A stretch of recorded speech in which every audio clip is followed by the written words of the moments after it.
There's a certain silence that lives in long marriages. Not peaceful, not hostile, just the sound of two people existing beside each other without really touching. Our house in Seattle had that silence. It collected in corners, in the pauses between our words, in the spaces where love used to echo. My name is Ethan Cole, 38, software engineer. 10 years married to Lila, an artist with a voice like light through stained glass. When we met, everything felt immediate. Late nights on rooftops, promises whispered in cars, that wild certainty that love could hold against anything. For years it did. Then life began to happen, work, deadlines, exhaustion, and somehow, without deciding to, we began to drift. Tech does that to you. It eats time, attention, even empathy. You start optimizing your life the way you optimize code, thinking you can patch what's broken if you just work hard enough. Lila used to laugh about it. You debug feelings now? And I'd smile, already half lost in thought about the next release. She filled her loneliness with art. I filled mine with work. We called it balance. The change came quietly, like bad weather rolling in. Small things at first. Her phone always face down, new perfume, that distracted light in her eyes. I told myself she was just restless. That marriage had seasons. That we'd find our way back once things calmed down. One night, close to midnight, I heard her phone buzz on the counter while she was showering. I wouldn't have looked, but the screen lit up in the dark. One brief flash of blue. A message from Ryan. Just a name. But it stayed with me, whispering like static in my chest. When she came downstairs, hair damp and skin flushed, she smiled faintly, poured herself wine, and said she hoped it rained tomorrow. I almost asked who Ryan was. Instead, I nodded, pretending I hadn't seen anything at all. That night I lay awake, watching her back rise and fall beside me, listening to the rain tap the window. The sound felt different, sharper somehow, more deliberate, as if it knew something I didn't. In the following days, the air between us changed shape. Our conversations shrank to logistics, groceries, bills, weather. She started going out more.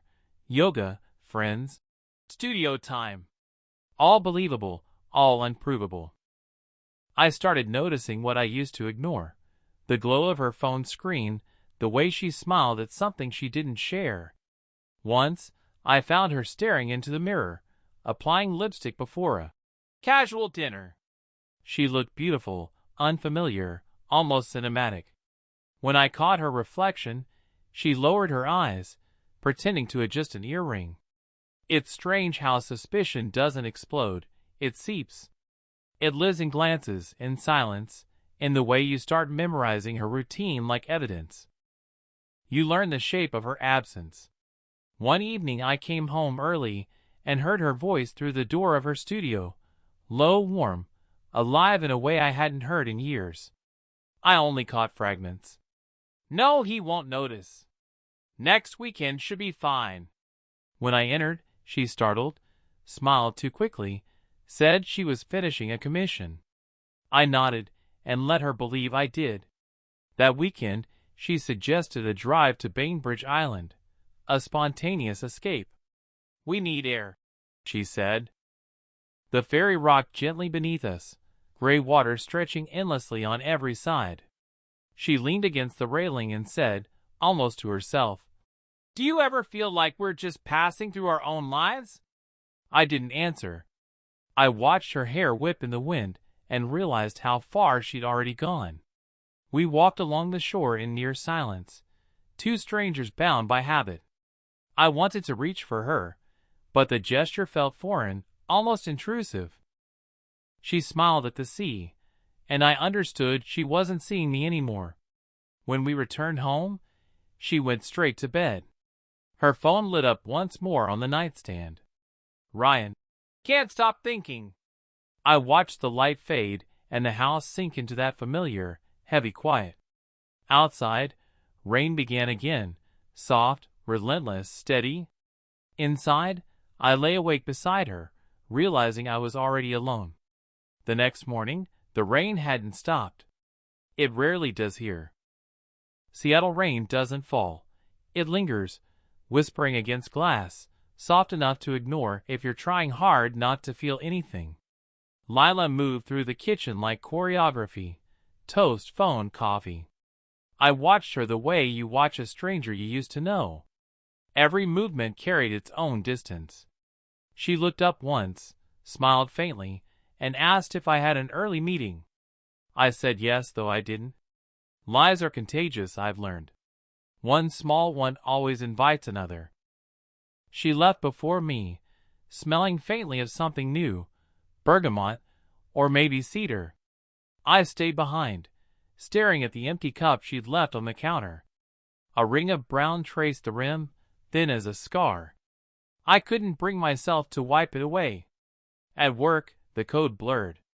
I typed the same line 3 times before realizing it. The numbers made sense. Life didn't.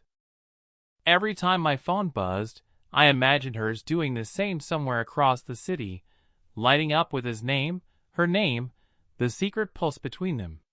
By late afternoon, I checked our shared calendar, the one we'd barely used since our honeymoon phase. A new entry sat there. Client meeting, 3 p.m. Downtown. Precise.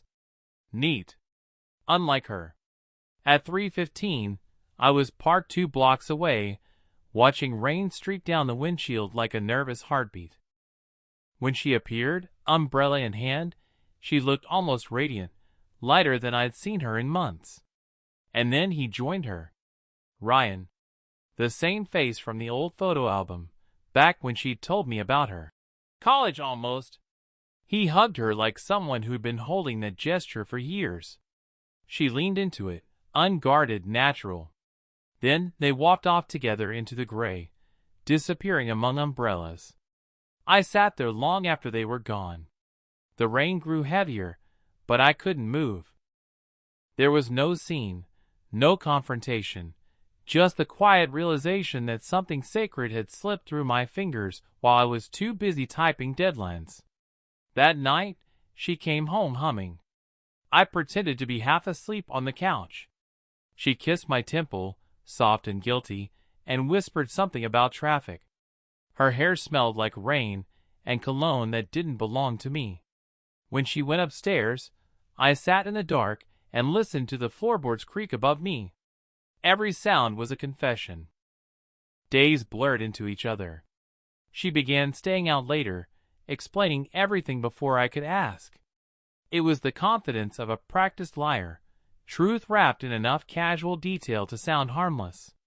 I stopped checking, stopped questioning. I wanted her to feel safe inside the lie, so I could study it. Her laughter returned, but only when she wasn't with me. I'd hear her talking on the phone in another room, voice light, alive. The moment I entered, she'd hang up, her expression smoothing into neutrality. Once, she left her laptop open. A draft email sat unsent. Miss you already. I closed it gently. There was nothing left to find that wouldn't destroy me twice. One evening, she mentioned a retreat on Whidbey Island, a weekend for artists. She said it quickly, like it wasn't a question. I nodded. She smiled, relieved, kissed my cheek. When she left, I helped her with the suitcase, the same one we used on our 5th anniversary trip. As she drove off, I watched her taillights fade through the rain, red ghosts dissolving into fog. By Saturday, the silence in the house felt heavier than usual. I tried to fill it with work, music, cleaning, anything to avoid thinking. But the quiet kept pressing in, dense, deliberate. By evening, I checked the hotel's website. Whidbey Inn. 1 room, 2 guests. The date matched. I closed the browser, turned off the lights, and sat in darkness until dawn. The rain outside had slowed to a drizzle, a kind of mercy. When she came home Sunday night, she looked refreshed, skin sunlit from somewhere I couldn't follow. She placed a small gift bag on the counter. "For you," she said. Inside was a ceramic mug, hand-painted, blue like the ocean. "Made by a local artist," she added, her voice rehearsed. I thanked her, careful not to sound hollow. The mug was beautiful, but it didn't belong to us. It belonged to that other world she'd built, the one where I didn't exist. She noticed my silence and touched my shoulder lightly. "You okay?" I nodded. She hesitated, waiting for the version of me who used to reach back. He didn't show up. That week, I began writing notes in a small notebook. Not evidence, not a plan, just thoughts. Fragments of who we used to be, what we become. Pages filled with memories that already felt fictional.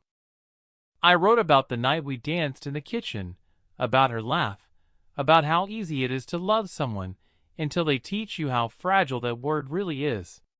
Every night, I heard her breathing beside me, steady, peaceful. I wondered if she dreamed of him or of a version of herself she only felt alive around him. I didn't resent her. Not yet. Resentment would have been easier. What I felt was stranger, a quiet kind of mourning for a woman who was still alive but already gone. One night, she fell asleep with her phone on the nightstand. The screen lit up briefly, just long enough for me to see a single message before it faded. "Same place. Friday. Missed you."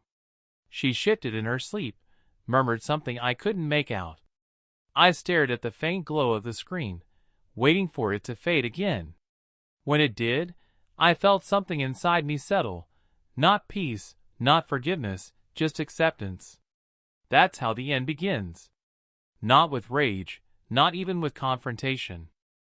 Just a man in the dark, watching the light from his wife's phone fade, realizing he's been erased quietly, efficiently, like bad code rewritten by someone who learned to live without him. The morning it happened was unremarkable. A soft, gray Tuesday. The kind of day Seattle specializes in. Sky the color of ash, streets slick with rain, everything muffled under a low ceiling of cloud. I'd been up since 5, working from home, pretending to care about a product release I'd long stopped believing in. My coffee had gone cold. The cursor blinked on the screen like a pulse I couldn't match. Upstairs, Lila was getting ready. I heard the hair dryer, the faint rhythm of a song she used to play when we first met, something nostalgic, hopeful. She hummed along off-key. It made my stomach turn. She came downstairs in jeans and a white blouse, hair pinned loosely, face bright in that effortless way people look when they have somewhere they want to be. She told me she'd be spending the day at the studio. "Some new pieces I'm working on." She kissed my cheek, the gesture light as a habit. Her lipstick left no mark. When she left, I waited until I heard the garage door close. Then I stood in the silence she left behind. I wasn't angry. Not yet. Anger is too clean. What I felt was closer to dread, the slow, methodical kind that builds when your heart knows what your mind refuses to say aloud. I told myself I wouldn't check, that I wasn't that kind of man. But truth is gravity, and by late morning, I found myself standing in the doorway of her studio. Lila's studio was in the back of the house, a converted sunroom that smelled of paint and turpentine. The air felt still, like a place holding its breath. Canvases leaned against the walls, unfinished, chaotic. Color where there used to be restraint. Her laptop sat on a low table near the window, still open. For a long moment I just looked at it. Then I sat down. Her desktop background was a photograph I'd taken years ago. The two of us standing by Lake Crescent, her head on my shoulder, the world caught between rain and sunlight. It hurt to see it. I opened her email. I didn't have her password, but she never logged out. She trusted me that much. The inbox was ordinary. Invoices, art suppliers, newsletters. I almost closed it. Then I saw a folder tucked low in the sidebar. archive_2024. It wasn't locked, but it might as well have been.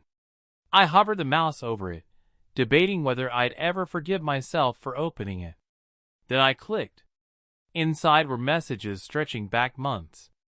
Most were from clients, artists, galleries. Then a few from Ryan Callahan. At first, they looked harmless. Polite, professional.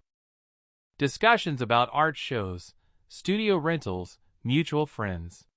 But then the tone changed. Slowly. Subtly. You still have that spark. I could see it even through the years. You make the gray days feel like summer again. Don't worry. He doesn't have to know. The last one hit like a physical blow. My chest went cold. I scrolled down. Dozens of messages. Plans. Hotels. Miss you. Need you. Next weekend. And then photographs, her art, her face, sometimes her reflection caught in a mirror, bare shoulders, light falling across her like confession. I don't remember closing the laptop. I only remember standing outside in the rain a few minutes later, unable to breathe. The world looked normal.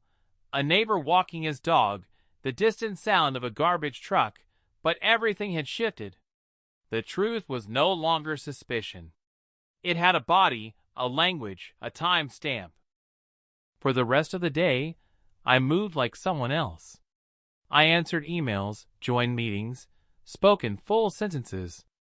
People on the other end had no idea that my marriage was lying in pieces on the floor beside me.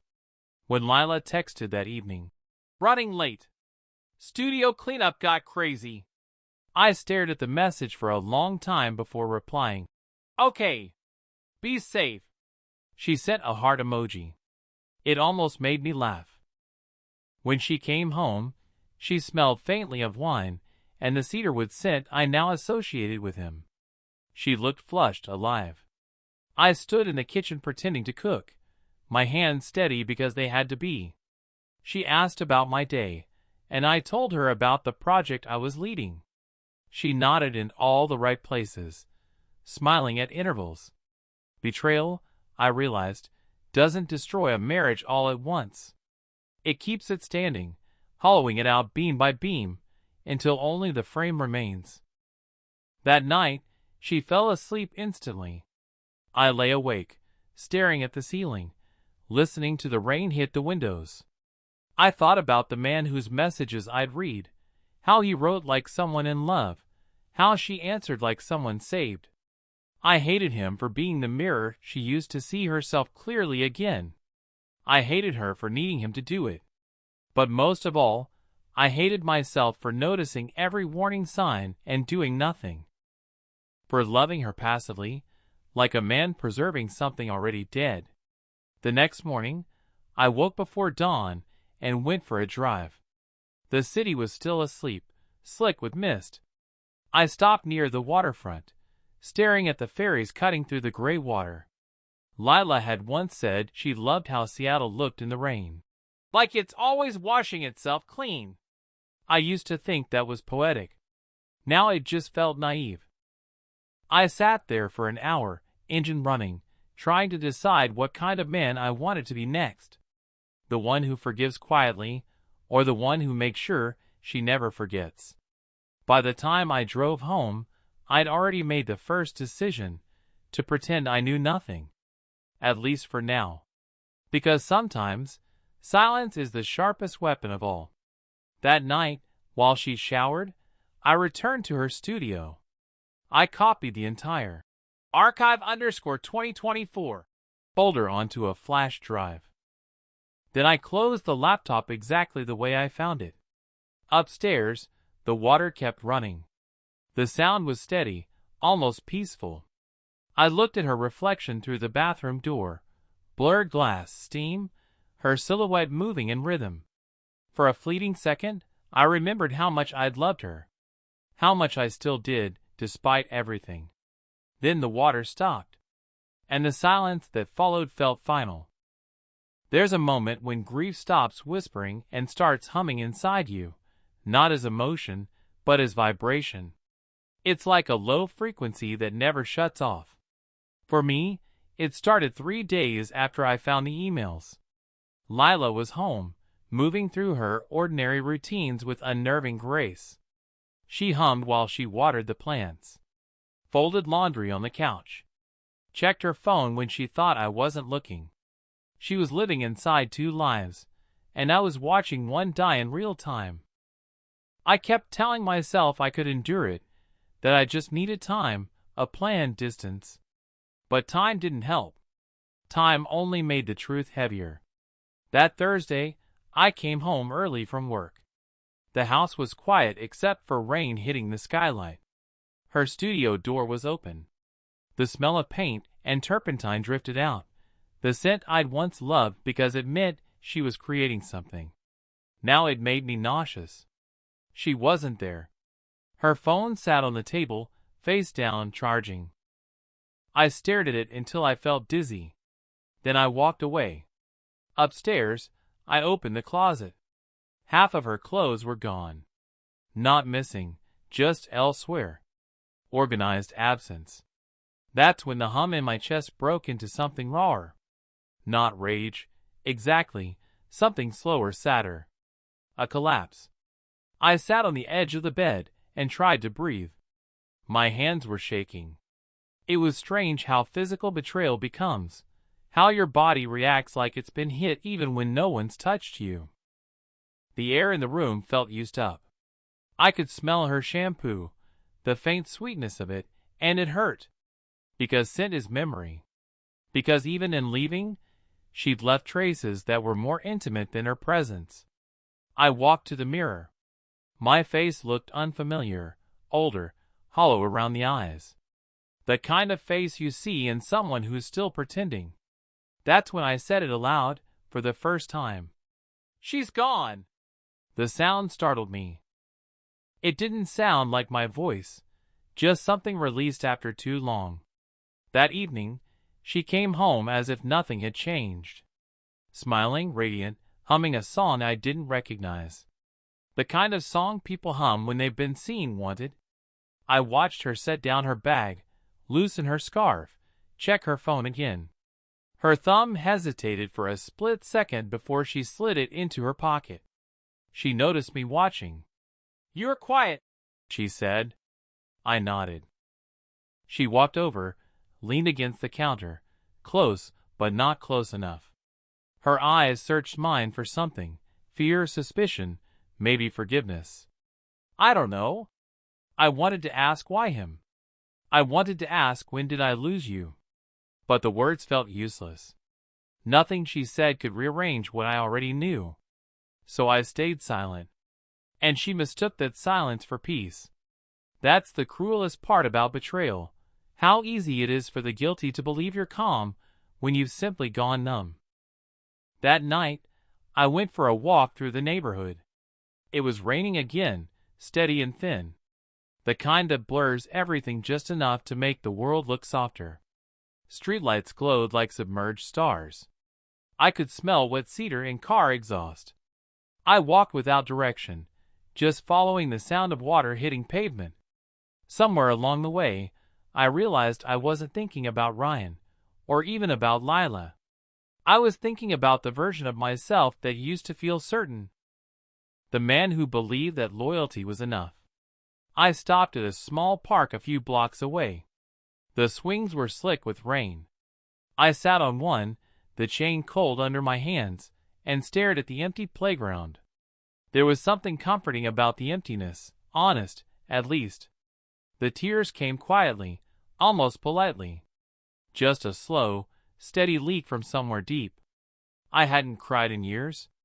The sound of it surprised me, like finding a part of myself I'd misplaced. When I got home, Lila was asleep. Or pretending. I couldn't tell anymore. I stood at the foot of the bed for a long time, watching her breathe. The rhythm was even, peaceful. I thought about how much effort goes into pretending that everything's fine. I thought about the emails, the smell of another man's cologne, the way her laugh had changed. And then I did something simple, almost instinctive. I whispered her name. She stirred slightly, but didn't wake. I wanted her to open her eyes. To see me. To see what she'd done. But she didn't. So I turned away. In the following days, I moved through life quietly. I went to work. I fixed small things around the house. The leaking faucet, the flickering porch light, as if maintenance could substitute for meaning. The silence between us grew wider, but also clearer. There was no pretense left. I'd stopped searching her eyes for explanations. I didn't need them. She noticed eventually. One morning she asked, "Are you okay?" I said, "I think I'm starting to be." She nodded, confused. "That's good. But what I meant was different. I wasn't okay in the way she imagined. I was just done being fooled. The breaking point isn't always a scene. Sometimes it's just a stillness, a decision made quietly in the space between heartbeats. For me, it arrived in the form of calm. I realized I would never ask her to explain, never demand the truth she'd already shown me. That would make it hers again. I wanted it to belong to me now, the choice to see clearly, to stop performing love that wasn't real. That night, I sat in the dark by the window, listening to the rain return. The city lights blurred into silver trails across the glass. And for the first time since it began, I felt something close to peace, the kind that comes not from resolution, but from surrender. Because sometimes, the only way to survive a betrayal is to stop waiting for the apology you know will never come. When people talk about revenge, they imagine something loud, confrontations, slammed doors, raised voices. But that's not how it happens, not when love has already died. The real reckoning is quiet. It happens in the shadows of ordinary days. For me, it started with clarity. One morning, I woke before dawn, the city still half asleep. The rain had stopped for once, leaving everything slick and silent. I sat at the kitchen table with a cup of coffee and watched the window fog over. Lila was still asleep upstairs. The house looked peaceful, but peace isn't always innocence.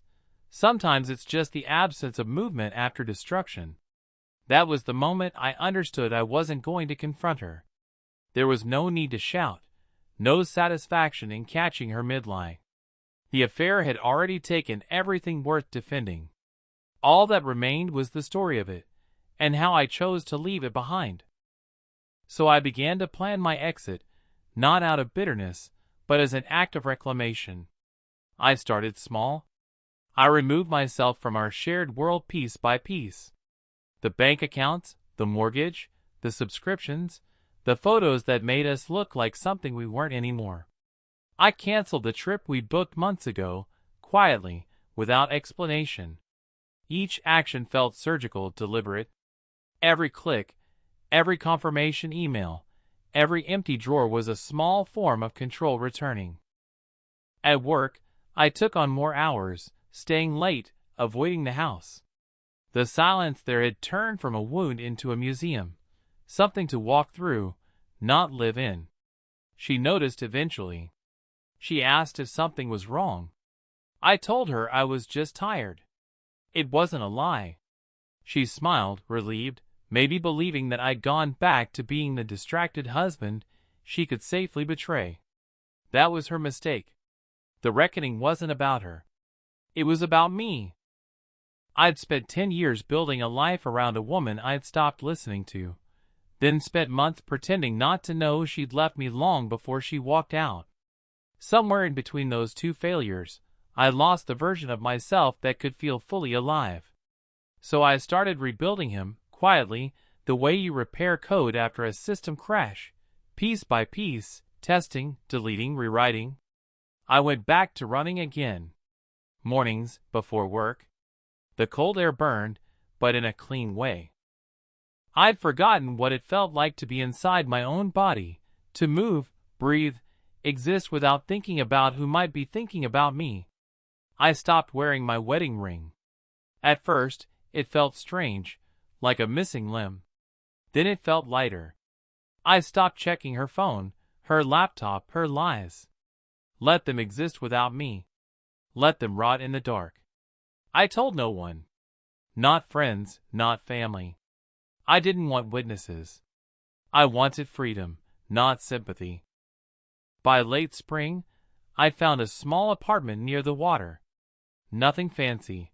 One bedroom, white walls, a view of the Sound if you lean far enough out the window. I signed the lease in silence. My signature looked different now, steadier. Moving day came without ceremony. I packed in the early hours while Lila was gone. She'd mentioned another art retreat. I didn't ask where. The house felt cavernous as I moved through it. Every object seemed to hum with memory. The wine glasses from our first anniversary, the blue mug she'd brought back from her retreat, the old photograph of us on the ferry. I left most of it behind. I didn't take revenge. I didn't delete her files or leave a note designed to hurt. I just removed myself completely, cleanly. That was the only punishment that mattered, the silence of my absence where she expected noise. I left the keys on the kitchen counter. No message. No forwarding address. Just absence. When I walked out the door, the sky was overcast again, but bright enough that you could almost mistake it for hope. The air smelled of wet pavement and the faint salt of the Sound. I didn't look back. Not once. Driving away, I realized that betrayal doesn't end when you catch someone lying. It ends when you stop needing to understand why. That night, in the new apartment, the quiet felt different. It wasn't the hollow silence of our house. It was clean, unclaimed. I opened the window, listened to the wind off the water, and let the city hum fill the room. For the first time in months, I slept deeply. No dreams. No ghosts. In the following days, I expected to feel anger again, or grief, or regret. But what came instead was something softer, detachment. Like the pain had dissolved into distance. Lila texted once, then again, then more insistently. "Where are you? Ethan, what's going on? Please talk to me." I didn't answer. She didn't deserve silence as punishment. She deserved it as truth. Because some things can't be explained. Not betrayal, not absence, not how two people can share a life and still miss each other entirely. Weeks later, I went back once, not to see her, but to pick up mail that had been forwarded too late. The house was the same from the outside, the windows still glowing warm in the evening light. Through the glass, I saw her silhouette moving, slow, deliberate. Alone. It was strange how small she looked. I didn't linger. I turned and walked away, the sound of rain returning in the distance. Leaving wasn't revenge. It was reclamation. Because the real reckoning isn't what you do to the person who hurts you, it's what you finally do for yourself. There's a strange calm that comes after you've finally left someone, not relief exactly, but the stillness of a storm that's already passed through and taken everything with it. In the first weeks, I lived inside that stillness. My new apartment had nothing of me yet, bare walls, a mattress on the floor, one chair, one cup. It was almost comforting, the minimalism of it. Nothing to remind me. Nothing to clean. Nothing that spoke when I didn't want to listen. Seattle in early summer is deceptive. Sunlight like forgiveness, water like glass. People fill the parks, pretending the rain never existed. I watched them sometimes from my window, small outlines of ordinary happiness. It felt like watching a world I used to belong to. I went through the motions, work, groceries, sleep. The quiet didn't hurt anymore. It just settled. Then the messages started to pile up. At first, short ones. "Ethan, please. Just tell me where you are. I'm worried. I don't understand." Then longer ones. "I know you know. I should have told you before it went too far. It didn't mean what you think." "Can we please talk?" She called, too, Different times, different tones. Calm at first, then pleading, then angry. I never answered. I'd promised myself silence, and silence was the only truth left between us. A month later, I got an email from a mutual friend, Daniel, the one who introduced us. He wrote, "She's a mess. Not eating, barely working. Whatever happened between you two, she's unraveling." I stared at the screen for a long time. I didn't reply.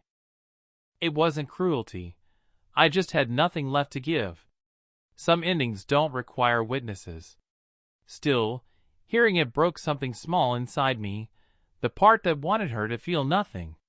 I'd told myself I wanted peace, but part of me must have wanted justice too, and justice never comes clean.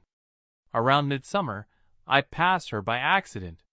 It was at a market in Ballard, crowded, noisy, sunlight bouncing off the water. She was standing at a flower stall, holding a bouquet of white lilies.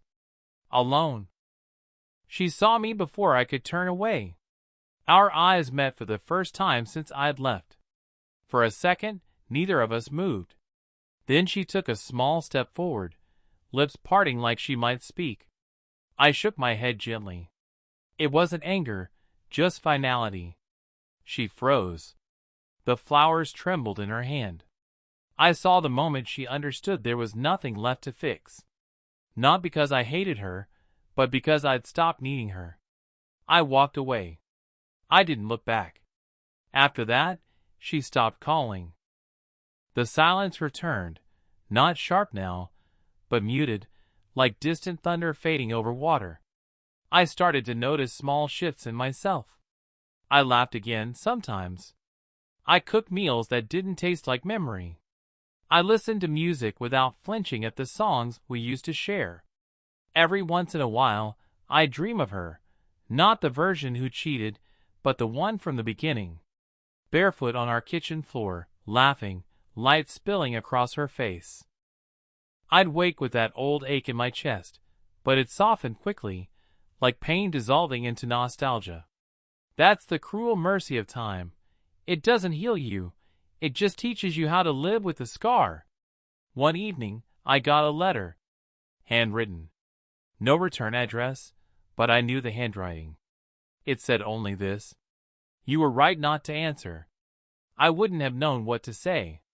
I hope you find someone who can love you the way I couldn't. I think of you every day, not with guilt, but with gratitude. You were the kind of good I didn't know how to keep. There was no signature.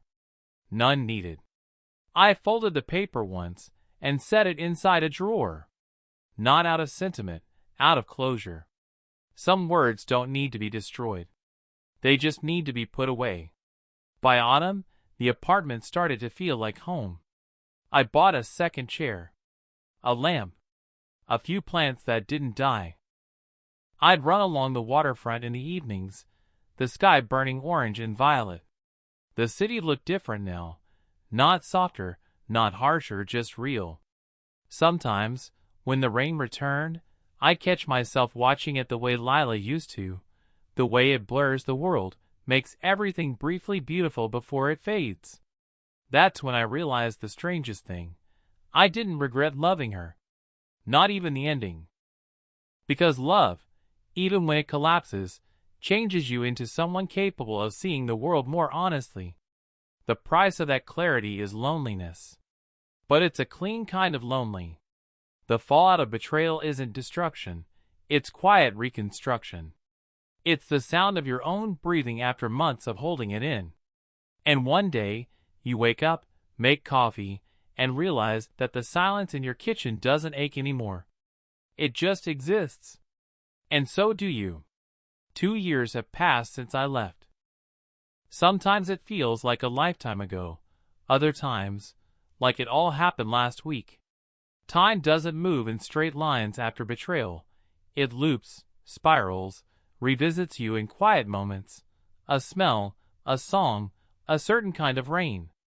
I'm still in Seattle, though a different corner of it, an apartment overlooking Lake Union, smaller than the last one, but closer to the water. The nights are quieter here. You can hear the hum of the city drifting across the lake, a reminder that life keeps going even when yours has paused. Work is work. I've moved into a senior role, the kind that used to excite me. Now it mostly just steadies me. Predictable, methodical, clean. Some nights I still code until dawn. Other nights I walk along the docks, watching the lights shimmer on the water until they start to blur. There's peace in repetition. Lila and I never spoke again. No calls, no chance encounters, not even an accidental message. She vanished from my world as quietly as I had from hers. I sometimes catch myself wondering if she's still in that house, painting, living with someone new, or alone. But wondering doesn't ache anymore. It's just curiosity now, like checking the weather in a city you no longer visit. What surprised me most wasn't how easily she disappeared, but how slowly I reappeared. For months after leaving, I moved like a ghost in my own life, invisible even to myself. Then, gradually, small pieces began to return. Laughter, appetite, sound. Healing never announced itself. It just crept in between the cracks of silence, disguised as ordinary days. One evening this spring, I took the ferry out to Bainbridge Island, the same place we'd gone that last winter before everything fell apart. The air smelled of salt and pine. The same gray water stretched endlessly in every direction. I stood at the railing, remembering her question. Do you ever feel like we're just passing through our own lives? Back then, I hadn't answered. Now I think I could. Yes, we are all passing through. The difference is whether you walk or sleep through it. For the first time in a long time, I felt like I was awake. There are still moments, brief, quiet ones, when I think about what love does to people. How it changes shape without warning. How two people can promise eternity and still drift apart like strangers on separate tides. I used to believe betrayal was the opposite of love, but it isn't. It's what happens when love runs out of courage. Lila wasn't evil. She was just lost. So was I. We failed in different directions. That realization didn't come with forgiveness, exactly, just understanding. Which is maybe a softer kind of forgiveness, one that asks for nothing in return. This morning, I woke to sunlight cutting through the blinds, painting lines across the wall. The first clear day in weeks. I made coffee and sat by the window, watching the boats move slowly across the lake. The world looked new again. Not because it had changed, but because I finally had. I thought about everything that had happened. The silence, the lies, the long unraveling, and for the first time, I didn't feel like the victim of it. Just the witness. There's a quiet dignity in surviving without bitterness. In letting the story end without trying to rewrite it. I still wear a small scar from that time, invisible but present. It's what reminds me that love, even when it breaks, still matters. It shapes the language of who we become afterward. Sometimes, when the weather turns and the rain begins again, I leave the window open just enough to let the sound in. The city feels smaller then, familiar, forgiving. And I sit there, listening, the air cool on my face, the world moving on without apology. Because that's all closure really is. When the silence finally feels like peace.